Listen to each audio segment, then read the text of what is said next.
মিম্বরে বসে বয়ান করতেছেন, কথা বলতেছেন উম্মতের মাঝে। আল্লাহ নবীর চোখের সামনে পড়ে একজন সাহাবী সে মসজিদের আলো বন্ধ করে ঢুকে যায়। অর্থাৎ ডান পা দিয়ে ঢুকতে হয়, এই কাজটা সে করে না, সে বাম পা দিয়ে সর্বপ্রথম করছে।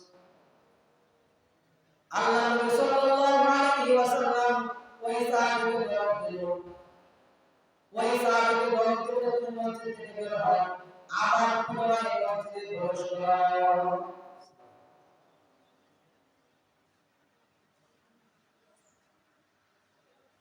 সাহাবী সে ডান পা বাম পা উল্টো করে নকলাকে মসজিদে ঢুকে গেছে।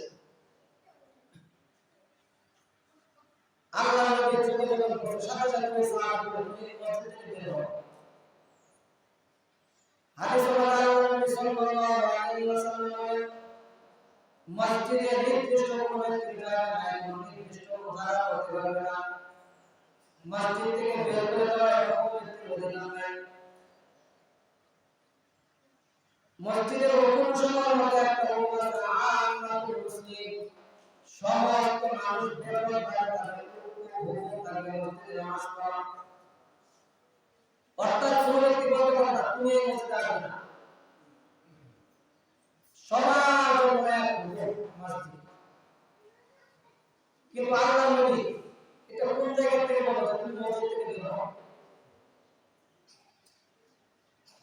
এমনকি সাহাবারা প্রশ্ন করছে ইয়া রাসূলুল্লাহ ইয়া হাবিবাল্লাহ আমাতুল মসজিদ, মসজিদের হুকুম হলো কোন ব্যক্তিকে ওই জায়গা থেকে সরানো, ওই জায়গা থেকে উঠানো, এরকম কোনো হুকুম নাই। আপনার ওই সাহাবীকে মসজিদ থেকে বের করে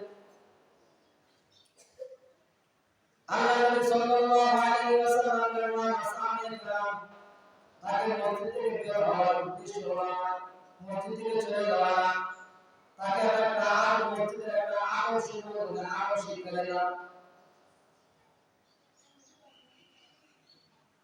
মসজিদে প্রবেশ করতে ডান পা দিতে হবে, বাম পা করে দিতে হবে। কিন্তু সাহাবী লক্ষ্য করেন বাম পা দিয়ে প্রবেশ করছে, এজন্য আমি তাকে বের হওয়া পুনরায়